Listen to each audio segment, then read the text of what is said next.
시작해볼까요? 네. 간단하게 자기소개해 주시고요. 안녕하세요. 양양에서 서핑하고 보드 수리를 하고 만들고 있는 석상진입니다. 보드 수리는 21년부터 시작을 했었고요. 그리고 보드 제작은 22년 5월 달부터 비밀 서프보드라는 이름을 달고 보드 제작이 시작을 하였습니다. 오늘 소개할 보드 모델명이 뭔가요? 오늘 소개할 모델은 스윗과 튜비입니다. 처음 이 보드를 만들게 된 계기는 여자친구를 위해서 만들기 시작을 했습니다. 사실 여자친구는 단 한 번도 서핑을 해보지 않았기 때문에 제가 이 친구를 어떻게든 스펀지와 같은 느낌으로 태우고 싶어서 한 번이라도 테이크오프를 쉽게 할 수 있도록 하기 위해서 보드를 만들어줬습니다. 처음 서핑을 이제 시키는 거면 네. 스펀지를 태워도 되잖아. 굳이 보드를 만들어 줬던 이유가 있을까? 사실 안전상의 문제 때문에 보드를 이제 스펀지로 시작하는 게 맞다고 생각이 들었는데 어찌됐건 스펀지를 타다가 또 하드보드로 넘어가게 되는 그 중간 다리가 분명히 그런 고민대가 생길 텐데 그냥 시작을 하드보드로 시작을 하고 어차피 제가 옆에 붙어 있기 때문에 직진 라이딩보다 그냥 바로 사이드 라이딩을 하는 방법을 가르쳐 주면은 오히려 더 빠르게 레벨업을 할 수 있겠다라는 생각에 의해서 좀 부력이 높은 하드보드로 시작을 하게 되었죠. 사실은 뭐 다른 이유가 있는 거야. 서핑을 단 한 번도 하지 않았던 여자친구를 위해서 보드를 만들었다고 하지만은 보드를 만드는 그 제작 과정에서 아, 나도 탔으면 좋겠다. 내가 타고 싶다라는 그 욕심이 조금 들어간 보드기도 합니다. 까먹었어요. 이름을 네. 왜 스위스라고 지었고 왜 춥이라고 지었을까? 내 보드 위에 어쨌든 엎드렸을 때 되게 편안함을 느끼고 있으니까 이 달콤함을 계속 느끼라고 해서 스윗이라고 지었고요. 튜비 같은 경우에는 노즈가 살짝 좁은 편이긴 한데 스윗이 더 뚱뚱한 거야? 더 뚱뚱한 거예요. 춥이는 조금 노즈가 조금 얇은 거. 몇 가지 단어들이 있었는데 그 중에서 저도 마음에 들었었고 여자친구도 차라리 네 모델은 다른 모델이랑 다르게 좀 통통하고 하니까 이 튜비로 들어가자라고 해서 튜비라고 지었습니다. 스윗은 주영이 형이 지어줬어요, 사실. 이제 피프티 사장님이 이 보드에 누웠을 때, 엎드렸을 때, 탔을 때 나는 다른 보드들에 비해서 되게 행복함을 느꼈다. 근데 이거를 스윗이라고 짓고 싶다라고 해서 그냥 스윗으로 가게 되었죠. 프로토타입이라고 이야기를 한다면 네. 그거는 아예 이름이 없었던 거야. 그거의 이름은 여자친구 이름, 보드의 이름은 담이었죠. 좀 긴장하는 것 같아서 네. 반말을 합니다. 아, 뭐 괜찮아요, 그게 저는. 더 나은 것 너무 같아요. 좋아요. 그게 나은 것 같아요. 네. 지금 얘기하다 보니까 어떻게 판매를 시작하게 됐는지. 처음에는 이제 제가 여자친구를 태우기 위해서 보드를 만들었었고 그 보드를 가지고 사실 여러 친구들이 많이 타긴 했었거든요. 그 타던 그 과정에서 주영이 형이 생각했던 이제 내가 한국에서 요런 보드를 타면 되게 재밌고 편안하게 타겠다라고 형이 생각했던 보드를 제가 사실 가지고 있었던 이제 친구들이 타고 제가 타는 모습을 바다 위에서 늘 봐 주셨던 거죠. 한국에서 만들어지고 한국에서 한국 바다를 위한 보드가 출시되었으면 좋겠는데 그게 너의 보드야. 혹시 보드 만들 생각이 없니? 라고 이제 먼저 제안을 했었고요. 그 제안을 통해서 저도 이제 좀 고민을 하다가 보드를 만들기 시작을 했었는데 주영이 형이 타려고 했던 그 목표가 아무래도 패드를 씌워야 된다. 파도를 쉽게 잡아야 된다. 라는 거에 포커스를 맞추다 보니까 자연스럽게 이제 제 보드가 주영이 형이 원했던 그 보드와 맞았던 거죠. 네. 그래서 참고했던 보드 같은 게 있나? 제가 호주에서 톰 웨그너 아저씨 밑에서 같이 지냈었기 때문에 아저씨의 보드들 특징들이 보면은 대체적으로 테일이 좀 두껍거나 아니면 가운데 부분이 좀 두꺼운 성향의 보드들이 많은데 톰 웨그너 아저씨가 항상 했던 말 중에 하나는 레일이 두껍다고 해서 반응 속도가 느리다라는 부분에 대해서는 절대 아니다라고 이야기를 했고 아저씨의 보드를 항상 탔었을 때 내가 원하는 퍼포먼스를 하기 위해서는 레일이 두꺼워도 전혀 이질감이 들지 않았기 때문에 저는 이제 그 톰 웨그너 아저씨의 보드를 많이 본땄었던 거죠. 아웃라인은 어때요? 보드 전체에서 정중앙보다는 4인치 밑으로는 제일 넓은 부분이고요. 이거는 어떠한 보드들이든 거의 다 비슷하긴 한데 제 보드는 전체적으로 좀 뚱뚱하기 때문에 그냥 일시적으로 봤었을 때는 정중앙이 제일 넓게 보이는 게 특징입니다. 때문에 왜 이렇게 두 개를 만들게 됐는지. 노즈 라이딩에 대해서 정확성이 조금 떨어지는 사람들한테는 노즈가 넓은 부분, 밑에 물살이 밑에서 위로 치는 힘이 조금 더 강했으면 좋겠다라고 생각이 드는 사람들한테는 스위스 모델을 많이 추천을 했었고요.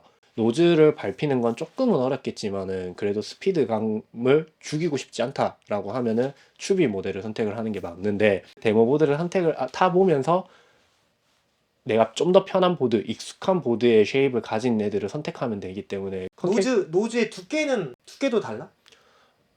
아니요, 노즐의 두께는 똑같습니다.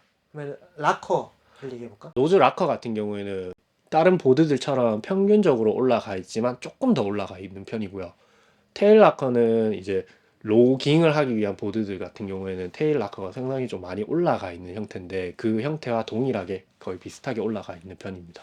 테일 락커가 많이 들려 있으면 네. 왜 로깅에 유리해? 물살이 보드 위로 올라가는 힘이 조금 더 쉽고 위에서 아래로 눌러주기 때문에, 우리가 지렛대 원리를 생각해 보면은 D를 눌러주면은 노즈가 뜰 수 있는 확률이 커서 이제 노깅을 해서 그 위를 눌러주면은 이게 내가 밀어주는 힘이랑 맞다고 떨어지거든요. 시소 같은 느낌? 네, 시소 같은 느낌으로 이제 생각을 해보면은 아무래도 테일 락커가 조금은 올라가 주면서 파도가 보드를 위에서 아래로 눌러주게 되고.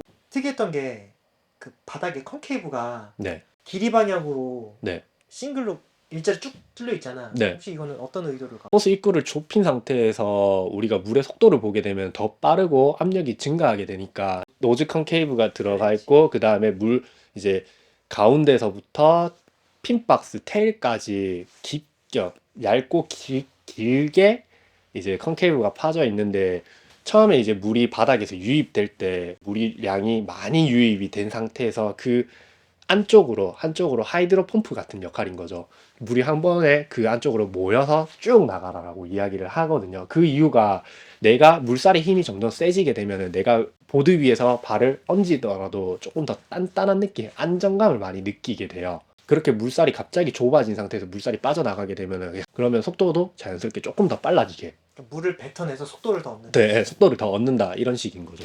테이크오프를 완벽하지 못하더라도, 내가 아무 때나 밟게 되더라도 그 물살이 지나가는 힘을 좀 쉽게 받으라고 해서 아예 앞에 이제 풀 컨케이브라고 이야기를 많이 하거든요. 노즈 투 테일까지 깊게 들어간 이유가 그렇게 되는 거죠. 그러니까 한마디로 말하면은 이렇게 똑같이 밟더라도 어떻게든 내가 안정감을 빨리 만들기 위해서. 네. 레일은 어떤 레일이죠? 레일 같은 경우에는 박스형 레일이죠. 사각형의 형태를 띠고 있는 둥근 레일이라고 생각을 하면 되는데, 높은 볼륨을 가졌지만은 물살이 감기는 힘에 대해서는 많이 약해져요. 그러니까 물살의 흐름이 어느 정도 끊겨요. 둥근 레일이라면은 물살이 이렇게 타고 올라와 줘야 되는데, 박스형 레일 같은 경우에는 이걸 타다가 여기까지 못 올라오고 여기서 빠지게 되는 거죠. 부력이 높기 때문에 반발력이라고 이야기를 하죠. 물이 보드를 밀어내는 힘이 더 많기 때문에 속도에서는 절대 뒤처지지 않는다고 생각이 들고요. 마뉴버를 만드는 과정에서는 항상 속도가 기반이 되어야 되는데, 그 속도를 못 만드는 사람들은 로깅을 아무리 하려고 해도 넘어지거나 물속에 가라앉게 되는 거죠. 근데 이미 밀어주는 힘이 좋기 때문에 속도가 자연스럽게 붙을 거고, 그럼으로 인해서 내가 로깅을 할 수 있는 거고, 물론 내가 크리티컬한 섹션에서 벗어났다고 한들 이미 부력이 좋기 때문에 컷백이나 아니면 스토를 하면서 다시 속도를 조절하고 다시 로깅을 할 수 있는 부분이기 때문에. 속도가 기본이 된다는 거에 대해서는 동의합니다. 네. 우리가 서핑을 하면서 어찌됐건 적은 패들로 파도를 많이 잡아야 되고 기술이 쉬워야 되고 속도가 많이 나야 되는 부분에서는 박스형 레일이 맞다고 생각이 들었고, 내가 레벨업을 하기 위해서는 박스형 레일만큼 좋은 건 없다라고 생각이 들었었거든요. 이제 또 다른 이 두 보드의 특징, 테일.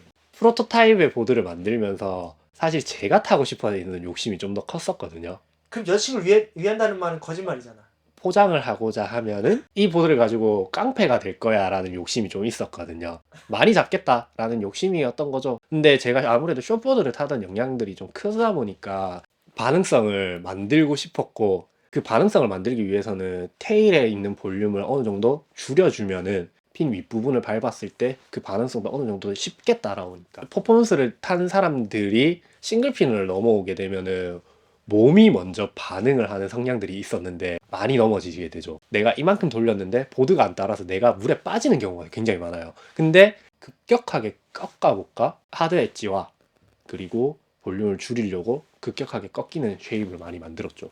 뭐 예상대로의 반응이 올라왔습니까? 이 두께에 비해서 반응 속도가 빠르게 느껴졌어요 라는 부분을 얻었기 때문에 저는 그거는 되게 성공적이라고 보고 있습니다. 사실 테일 엣지 같은 경우에는 되게 하드 레일인데 흐르는 물에서 야구 방망이로 흐르는 물을 치는 거랑 시칼로 흐르는 물을 치는 거랑 어떤 느낌이세요? 야구 방망이로 물을 쳤을 땐 뭔가 물의 반발력이 나한테 느껴질 것 같아. 손에 묵직하게 남을 것 같고 네, 얇은 칼은 그냥 싹 지나갈 것 같은데. 그걸 원했던 거예요. 그냥 지나가라고. 그냥 지나가라는 말 자체가 물의 흐름을 내가 끊어버리겠다라는 얘기인 거죠. 왜냐하면 중간에 보드가 워낙 두껍기 때문에 이 두남을 내가 테일을 정확하게 밟음으로 인해서 테일의 물살의 흐름을 다 끊어서 내가 피버팅을 하려고 만든 거죠. 보통 보드들에 비하면은 정말 통나무 같은 보드예요. 근데 이렇게 두꺼운 보드들은 아무래도 높은 볼륨을 가지고 있다 보니까 가만히 서 있어도 쭉쭉쭉 밀려가고 속도가 많이 나게 되는데, 이렇게 강한 가속도를 만들어주는 타입에서는 강력한 브레이크가 필요로 한데, 그 강력한 브레이크를 만들기 위해서는 조금 더 날카롭고 반응성이 더 좋은 테일을 만들기 위해서는 50대 50이지만은 하드 엣지를 해서 이상하게 밟더라도, 약하게 밟더라도 조금 더 브레이크감을 쉽게 만들기 위해서 더 만들었다고 보면 되죠. 깨지지 않는 파도 잡힙니까? 사실 깨지지 않는 파도에서 잡힌다라고 하면은 그거는 아닌 것 같아요. 하지만은 보통 다른 보드로 잡을 수 없는 파도들은 쉽게 잡힐 수 있는 보드이기도 하고요. 약간 으스러지는 파도. 네, 누워서 오는 파도나 정말 롱보드도 잡기 힘든 낮은 파도들도 쉽게 잡을 수 있는 보드가 비밀보드죠. 어떤 사람에게 추천하나요? 하드보드를 타면서 내가 원하는 파도를 쉽게 잡지 못했던 사람들한테는 확실히 제 보드를 타게 되면은 조금 더 많은 기회를 제공할 수 있다고 생각이 좀 들긴 하거든요. 로깅을 한 발짝이라도 해보고 싶은 사람들은 너무 부력이 없는 보드에서 로깅을 하는 것보다는 그래도 어느 정도 부력이 받쳐주는 상태에서 로깅이 조금 더 쉽고, 그거에 대해서 감을 만들고 연습을 하라고 해서 이렇게 보드가 만들어진 거고요. 굳이 레벨을 따지고자 하면은 초보자부터 중급자라고 생각이 들겠지만은, 제가 추구하고자 하는 보드는 내가 즐거우면 된다 거든요. 그렇기 때문에 굳이 레벨을 안 나눴으면 좋겠어요. 이제 데모보드를 시승했던 사람들의 했던 말 중에 하나는, 엎드렸을 때 패들아웃을 했었을 때 스펀지 보드처럼 느껴졌어요. 하지만 라이딩을 했었을 때 생각보다 반응성은 빠르고 안정감이 많이 느껴졌어요 라고 이야기를 했었거든요. 우리가 스펀지를 탈 때 그 둔함에 대해서는 확실히 해소가 됐다고 생각이 들거든요. 그래서 스펀지에서 하드보드로 넘어가야 되는데, 조금 하드보드가 너무 부담스러운 사람들한테는 제 보드가 조금 더 좋다고 생각이 들고요. 모든 사람들이 제 보드가 좋다라고 이야기를 할 수는 없다고 생각이 들거든요. 제 보드가 한국에서 볼 수도 없기도 할 뿐더러 전 세계적으로도 좀 정말 특이한 보드기도 해요. 두꺼운 보드는 둔하다, 느리다라에 대한 편견을 깨고 싶었고, 내가 서핑을 하더라도 즐겁지 않은 사람들이 분명히 있을 텐데, 제 보드는 높은 부력을 가지고 있기 때문에 그렇게 파도를 잡는 부분에 대해서는 조금 더 쉽게 잡을 수 있으니까 내가 한 번이라도 더 웃을 수 있는 기회를 주잖아요. 내가 한 번이라도 더 웃고 싶은 사람들이 제 보드를 탔으면 좋겠어요. 보드를 탔었을 때 어떠한 스타일을 구애받지 않고 내가 제일 자신 있고 진짜 웃으면서 라이딩 하는 게 제일 멋있다고 보거든요. 저 또한 톰 아저씨한테 그렇게 배웠었고, 톰 아저씨는 이 바다를 가든 저 바다를 가든 항상 굿서퍼들이 존재한다. 그 굿서퍼가 우리가 되었으면 좋겠고 내가 되었으면 좋겠다라는 욕심이 있는 거잖아요. 그 굿서퍼의 정의는 뭔가요? 즐겁게 타는 거죠. 즐겁게 행복하게 타는 사람이 굿서퍼라고 생각이 들어요. 이 보드는 50-50라는 에스프레소 바에 가서 이야기만 하면은 언제든지 탈 수가 있고요. 뭐 나띵 배럴이든 50-50 카페를 찾아오든 비밀 데모보드 시승하겠다라고 이야기만 해주시면은 뭐 언제든지 빌려줄 수 있습니다. 제가 100번 설명하는 것보다 그냥 빌려서 한번 타보세요. 타보는 게 내가 느끼는 것들이 더 많으니까 타보고, 아, 이런 보드들도 있구나 라고 한 번은 느껴봤으면 좋겠습니다.